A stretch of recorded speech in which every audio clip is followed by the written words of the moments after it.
অনেক দিন পর আপনাদের সামনে আরেকটা নতুন ভিডিও নিয়ে চলে আসলাম। আজকে বিকালবেলা ছাদে উঠে দেখি যে প্রচুর পরিমাণের মেঘ লেগেছে। শুধু তাই না, আমার ছাদ বাগানে 2টা সূর্যমুখী ফুল ফুটেছে আর একটা কুঁড়ি এসেছে। কিছুক্ষণ পরেই পুরো আকাশ কালো মেঘে একদম ছেয়ে গেছিল।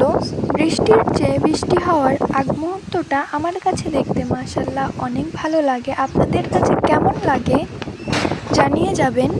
তারপরে পরের দিন সকালবেলায় আমি কলেজে গেছিলাম, আর কলেজে যাওয়ার পরে বৃষ্টি শুরু হয়ে যায়।